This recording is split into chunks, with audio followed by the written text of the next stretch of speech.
I want to start with a photograph, not a famous one, not one you'll find in any museum archive or medical history textbook.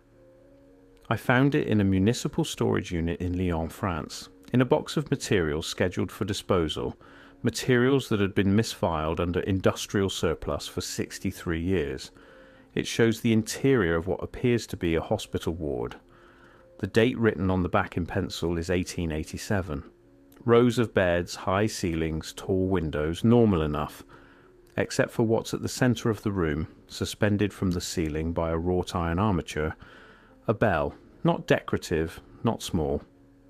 A bell roughly the size of a grown man, positioned at the precise geometric centre of the ward, with ropes extending outward to the corners of the room. I showed the photograph to a historian of architecture. He said, "That's unusual." I showed it to a medical historian. He said nothing for a long time and then asked where I'd found it. The deeper I went, the more I understood that the silence itself was a kind of answer. Let me tell you what we're told about pre-modern medicine. We're told it was primitive, superstitious, that before germ theory and antibiotics, physicians were essentially guessing, bleeding patients, prescribing laudanum, burning herbs, and hoping. We're told the arc of medical progress is a clean line from ignorance toward knowledge, and that the hospitals of the 19th century were places you went largely to die. That is the story. But here's the strange part. Here's the part that first caught my attention, and that once you see it, you cannot unsee it. The survival and recovery rates recorded in certain pre-1890 hospital documents, not all hospitals, but a specific subset, a very specific architectural type, are, in some documented cases, difficult to explain. Not marginally better, not subject to the usual caveats about record keeping.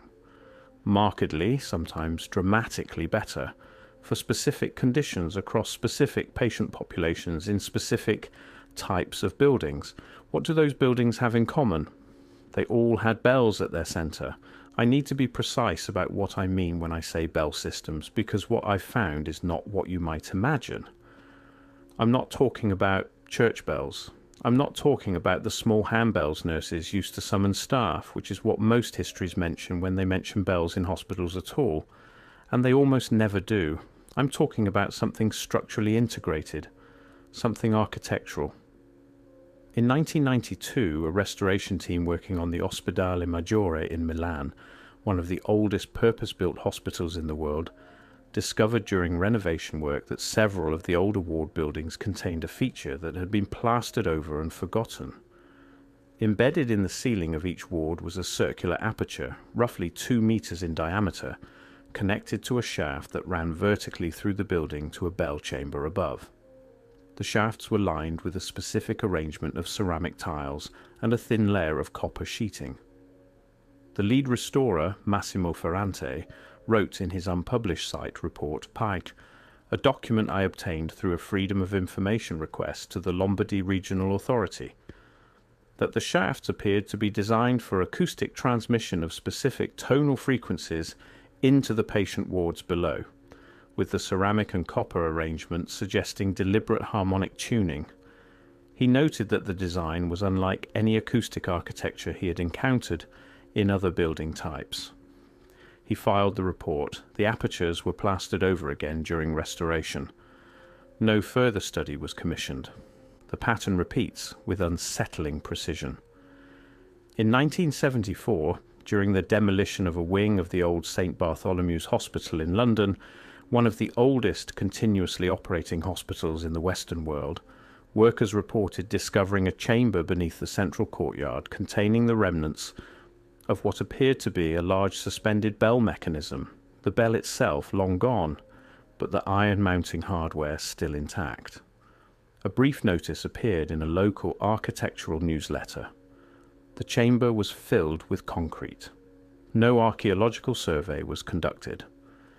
In 1961, during renovations to the historic wing of the Charité Hospital in Berlin, builders uncovered what structural engineers described as a tuning chamber, a room whose dimensions, wall materials, and ceiling height corresponded to no known construction purpose.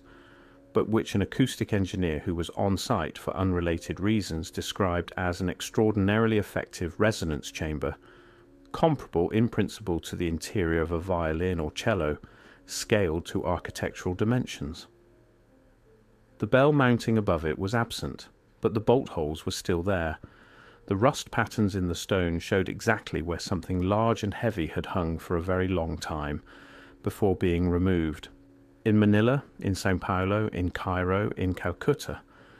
Documentation inconsistent, archives missing, but the structural evidence appearing and then being quietly buried under new concrete and new official explanations.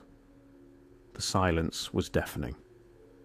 Let's talk about what the bells were actually doing, or rather, and I want to be careful here, let's talk about what the historical record appears to suggest they may have been doing, because there are documents. Fragmented, incomplete, scattered across municipal and ecclesiastical archives on multiple continents, but they exist. A physician named Dr. Albrecht Wenner, practicing in Dresden in the 1870s and 1880s, kept extraordinarily detailed ward journals. Not the sanitized summary records that made it into institutional archives, but working journals, the kind a doctor keeps for his own use, recording everything. Fragments of these journals resurfaced in 2003 when a German antiquarian bookshop was settling an estate. Dr. Wenner wrote about the bells with a specificity that is almost startling to read today. He noted that different patients responded differently to different frequencies. He recorded what he called Klingungszeiten, ringing schedules, administered at different intervals depending on the patient's condition. He noted that patients with certain chest conditions showed, in his observation, marked improvement after what he called sustained low-frequency ringing sessions. He noted that patients in acute distress, what we might today recognize as states of elevated physiological stress, appeared to calm and stabilize during the ringing periods. One entry from February 1881 reads, "The new bell, cast to Hoffman's specifications at 94 cycles, has produced results in the respiratory ward that I cannot explain by any mechanism I have been taught to consider. I have stopped trying to explain the mechanism and have begun simply recording the results. The results are undeniable." What were those results? What was he recording? The portions of the journal containing his clinical outcome data are apparently missing. The pages were there, the binding shows where they were removed, the antiquarian noted it. Nothing further was done. And here's the strangest part. Dr. Albrecht Wenner does not appear in any standard history of German medicine, not in any medical dictionary, not in any institutional history of the hospitals where he apparently worked, a man who kept meticulous journals, who corresponded with colleagues, who appears to have had a substantial and active career, simply absent from the historical record, not misattributed, not underappreciated, absent. Let me give you more names, because the deeper I looked, the more names appeared and then disappeared. A Dr. Cecilia Alvarado, who practiced in Buenos Aires in the 1890s, is referenced in 3 separate contemporary newspaper articles as a specialist in what was then described as tonal therapeutics. She is described in one article from 1896 as having achieved remarkable recoveries in cases previously considered hopeless through what the journalist calls her methods involving harmonic vibration in specially designed wards. Her hospital, the Sanatorio del Ángel on Avenida Corrientes, was a 2-story structure that contemporary architectural descriptions suggest was built around a central bell tower, not as decoration, but as a structural element from which the bell's vibration was distributed through the building via resonant columns in the exterior walls. Dr. Alvarado published, according to those newspaper references, a monograph in 1898 titled La Medicina del Sonido, the Medicine of Sound. No copy of this monograph has ever been located. The Sanatorio del Ángel was demolished in 1911. Dr. Alvarado does not appear in any history of Argentine medicine. A Dr. Krishnamurti Swami Subramanian in Madras, referenced in British colonial health reports from the 1880s, as achieving recovery rates in fever wards that colonial administrators described as inexplicable and possibly exaggerated. Gone from the record. A Dr. James Farrell Connaught in Dublin, whose correspondence with the Dublin Metropolitan Hospital includes references to the Bell regimen for patients with what he called conditions of nervous collapse, is gone. A physician in Edo, Japan, in the 1870s referenced only in a single French diplomatic dispatch as having designed an extraordinary healing institution built entirely around the principles of sound. A name I cannot give you, because the French dispatch renders it phonetically, and I cannot confirm the correct romanization. Gone. Gone.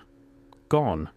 Not suppressed, not argued against, not even wrong in ways that people bothered to refute, simply absent, as if they had never written a word.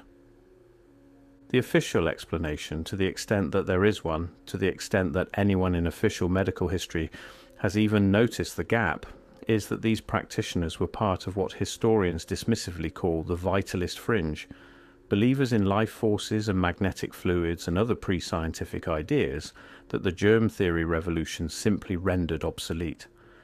The official explanation, in other words, is that they were wrong, and so they faded from memory because wrong ideas fade. This is where the official explanation collapses. Because the practitioners I'm describing weren't claiming metaphysical forces, they weren't claiming magnetic fluids. The documents that do survive describe measurement. They describe schedules. They describe systematic observation of outcomes against controls, not in the language of modern randomized trials, but in the systematic empirical language that was, in fact, the highest standard of evidence in their era. Dr. Wenner didn't describe belief in tonal medicine. He described results in tonal medicine, and then expressed bafflement at his own inability to explain the mechanism. This raises a simple but critical question. If these practitioners were simply wrong, if their results were the product of placebo or chance or falsified records, why does the erasure have to be so complete? Wrong ideas that fade naturally leave a trace. They leave the refutations, they leave the arguments against, they leave the institutional records showing why this approach was abandoned in favour of something better. Where are those arguments? Where is the 1905 paper demonstrating that Bell therapy produced no statistically significant outcomes? Where is the committee that reviewed Dr. Alvarado's methods and found them wanting? Where is the institutional record showing that the Bell chambers were removed because they didn't work? I have looked. Others have looked. They are not there. Let me talk about the buildings themselves for a moment, because I think this is the part of the story that gets overlooked in favour of the more sensational elements. The hospitals I'm describing. The ones with the integrated Bell systems, the ones that appear in anomalous recovery records, are architecturally distinct, and the architectural distinction is not subtle. When you look at surviving floor plans and elevation drawings of these structures, and some do survive, scattered in architectural archives and estate collections, you notice something immediately. These buildings are not organised around efficiency of patient access, which is the principle that drives hospital design from the late Victorian period onward. They are not organised around surgical suites or laboratory facilities or administrative convenience. They are organised around the bell. The ward arrangements are radial or concentric, the corridors are curved, the ceiling heights follow a graduated pattern, higher toward the centre of the building, lower at the peripheries, in a shape that acoustic engineers, the few who have looked at these plans, describe as consistent with the interior of a resonant instrument. One architectural historian who reviewed a set of plans from a demolished hospital in Bruges wrote in a private letter, a letter I found in a Belgian archive, that the building's internal geometry corresponds more closely to the interior of a cathedral organ than to any known tradition of hospital construction. The building was the instrument. The bell was not in the hospital. The hospital was built around the bell. And when you understand that, When you truly absorb that inversion, you begin to see the implications of what happened when the bells were removed. We're getting to the part of this story that I find most difficult to articulate without sounding like I'm reaching. I want to be careful. I want to acknowledge that I could be wrong. What I'm about to describe could be coincidence. It could be the product of motivated pattern recognition. I have asked myself these questions, but I keep coming back to the timeline, and the timeline is where this becomes impossible to ignore. The bells began to disappear in the 1890s, not all at once, gradually at first, and then with increasing speed. And the mechanism of their disappearance is, in many documented cases, exactly what you might expect from a coordinated campaign, rather than from organic institutional change. They were melted down. In wartime, and the late 19th and early 20th centuries provided no shortage of wartime, bronze and copper were strategic materials. Bells are essentially reservoirs of high-quality bronze, and in country after country, in continent after continent, the record shows that hospital bells were among the materials requisitioned for military use. During the Franco-Prussian War of 1870–71, French requisition orders that survive in the French National Military Archive, specifically include institutional bronze in categories that hospital administrators at the time interpreted as including their ward bells. A letter from the administrator of a Marseille hospital to the Ministry of the Interior, dated September 1870, protests this interpretation and requests clarification. The response, if there was one, does not appear to survive. During the First World War, the pattern accelerates dramatically. British, French, German and Austro-Hungarian military procurement records all show large-scale requisition of institutional bronze. The hospitals that had maintained bell systems, and by 1914, it's important to note, many had already removed them as outmoded, surrendered their bells as part of the war effort. An American medical administrator named Walter Forsyth, writing in a medical journal in 1919, noted that several institutions he had visited in France were stripped during the war, and that administrators seemed, in his words, quite strangely resigned to the loss, as though the objects taken had carried significance beyond their material value. He describes one elderly hospital matron weeping over the removal of a bell he describes as of considerable antiquity and unusual design. He notes this as a curiosity and then moves on to other topics. The evidence suggests that Forsyth didn't understand what he was seeing. And now, the part of the timeline that stops me every time I encounter it. The same period in which the bell systems are disappearing, the 1890s through the 1920s, is the same period in which a cluster of conditions that had been documented as manageable or even, in certain accounts, treatable within the bell-centered hospitals, begin to appear in the medical literature as newly, suddenly, unambiguously incurable. I want to be precise about this because precision matters here. I am not claiming that these conditions were cured by bells. I am not in a position to make that claim, and I want to be careful not to overstate what the evidence shows. What the evidence shows is a correlation, a timing, a before and after. Conditions involving what physicians of the era described as nervous system derangements, what we might recognize today as categories of neurological or psychological disorder, appear in hospital records from the Bell system era, with notes suggesting, in many cases, partial or substantial recovery through extended ward residence. The same category of conditions appears in medical literature from the 1910s and 1920s as progressive, degenerative, and without known treatment. Respiratory conditions, certain cardiac presentations. Conditions described in the older literature under terminology that doesn't map cleanly to modern diagnostic categories, which is itself suspicious because the failure of the new diagnostic categories to absorb the old ones means the transitions cannot be cleanly tracked. Why didn't the new medicine simply inherit and improve upon what the old medicine was doing? That is the standard story of medical progress. You build on what came before. You improve the mechanism, refine the technique, increase the efficacy. There is no record of this building process happening for the practices I'm describing. There is no record of anyone saying, these bell-based methods show promise. How do we incorporate them into the new scientific framework? There is only silence.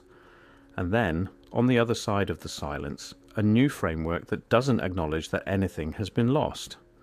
This is where I have to raise the world-spanning coordination problem, because it is, to my mind, the most intellectually challenging aspect of this entire story. The disappearance of these systems was not local, it was not regional, it was not confined to one country, one medical tradition, one institutional type. The pattern appears in European hospitals, in colonial hospital systems in Africa and Asia, in South American cities, in North American institutions. The pattern repeats with unsettling precision across cultures that had no systematic communication with each other, across languages, across medical traditions that, in every other respect, developed independently. How do you coordinate that? How does the decision to move away from bell-centered therapeutic architecture happen simultaneously, within roughly the same 30-year window, in Buenos Aires and Berlin, in Madras and Manila, in Dublin and Dresden? The official answer would be diffusion of scientific ideas. The germ theory revolution was worldwide, and so was the institutional transformation it inspired.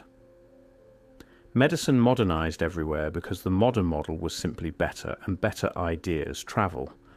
But this answer requires us to accept that the modernization was total and uniform, that nowhere, in no institution, in no country, did practitioners retain the older methods alongside the new ones, the way that medical traditions almost always work. Herbalism didn't vanish overnight when pharmaceuticals arrived. Surgery didn't abandon antiseptic technique the moment antibiotics appeared. Medical transitions are layered, contested, and gradual. The transition away from frequency-centered hospital design was, by contrast, remarkably swift and remarkably complete. And that's where this becomes impossible to ignore. Not gradual, not contested, not documented in the literature as a debate anyone bothered to have, but gone. Simply gone, as though it had never been.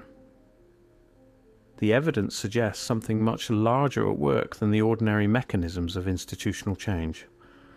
I want to tell you about a specific convergence that I keep returning to. In 1910, the Flexner Report, officially the Carnegie Foundation's report on medical education in North America, was published. It is, in mainstream medical history, celebrated as the document that modernized and standardized medical training across the United States and Canada. It led directly to the closure of numerous medical schools and the standardization of curriculum around the laboratory sciences. The Flexner Report is not secret. It is celebrated, but look at what is not in it. The report evaluated 155 medical schools. It assessed their laboratory facilities, their clinical training, their faculty qualifications. It is meticulous and comprehensive. It does not mention acoustics. It does not mention frequency. It does not mention tonal therapeutics. Not to dismiss them, not to evaluate them, not to find them inadequate. It simply does not mention them at all, as though the question had already been settled in some forum, in some conversation, that left no written record.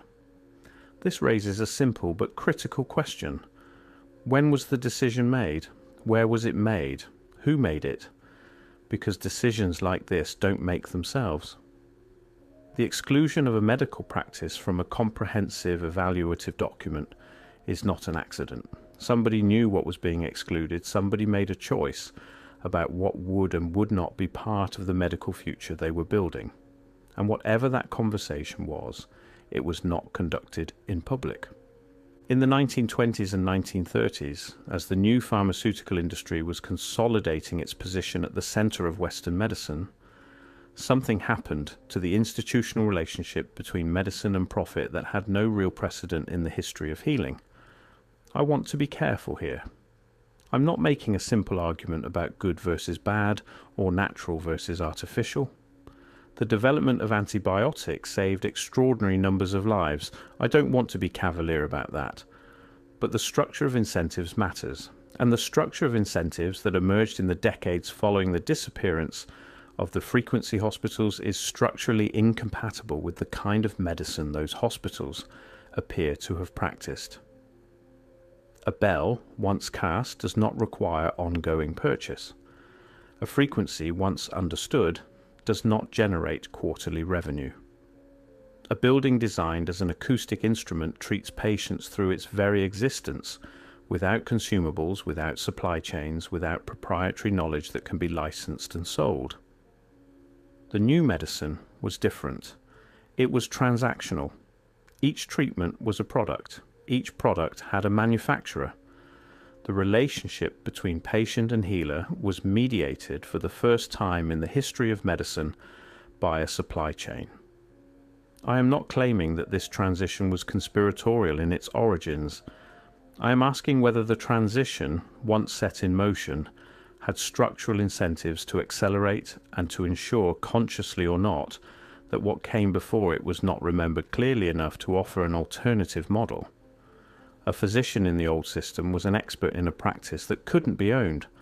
A physician in the new system was a trained administrator of products that could.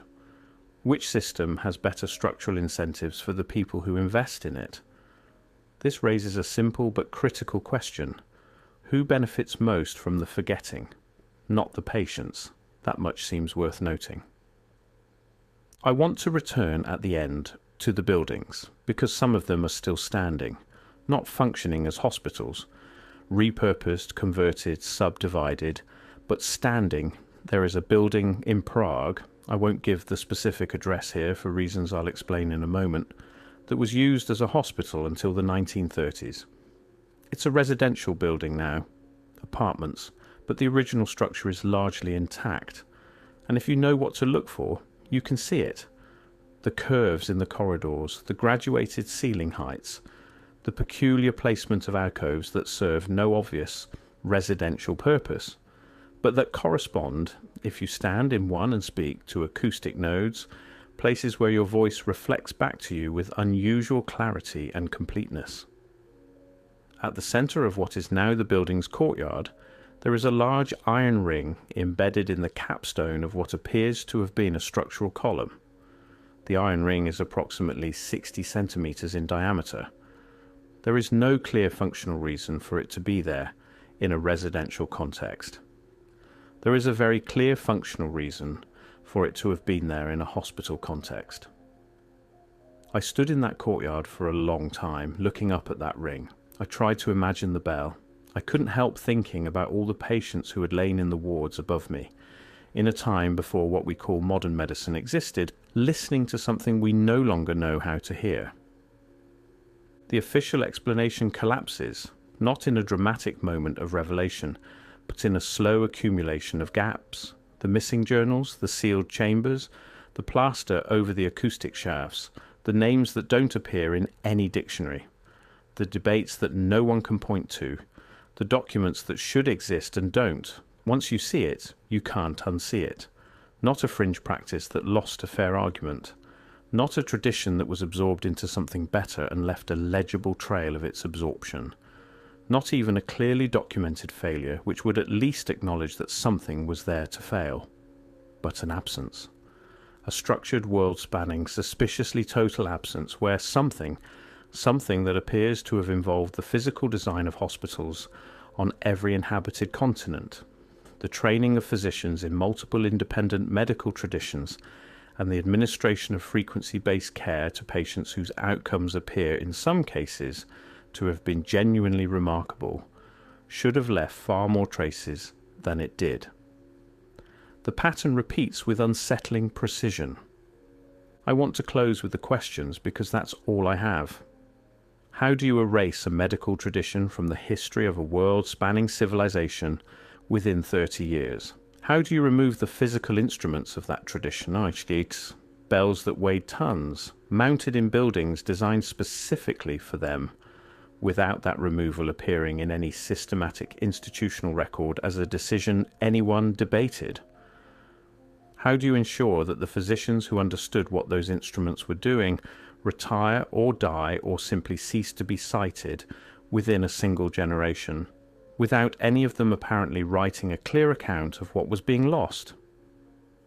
How do you build, on top of that erasure, a new system so complete, so self-referential, so immune to the question of what came before it, that a century later, historians look back at that period and say, with confidence, there was nothing of value to preserve? And I keep returning to that bell in the lion photograph. The one in the box marked industrial surplus. Someone put that photograph in a box. Someone labelled it industrial surplus. Someone filed it in a municipal storage unit for 63 years. Was that carelessness? Bureaucratic indifference? The ordinary attrition of institutional memory? Maybe. Or maybe someone understood in 1963 or thereabouts that a photograph of a hospital bell mounted at the centre of a ward, mounted with brass plates engraved with numerical sequences that look, if you look at them long enough, uncomfortably like tuning specifications, was the kind of thing that asked a question that certain institutions would prefer not to have asked. I don't know. I can't know. But the deeper I went into this, the more I understood that the question isn't why it was erased. The question isn't when. The question isn't even whether the erasure was deliberate or merely structural. The accumulated weight of a new system with no incentive to remember the old one. No, the question is, what did the bells know? And whether somewhere in the physical structure of those buildings, the ones still standing, the ones with iron rings in their courtyards and curved corridors and ceiling heights, that make you want to speak aloud just to hear your own voice return to you, whether something of that knowledge is still present, waiting, not gone, not destroyed, just silent, for now.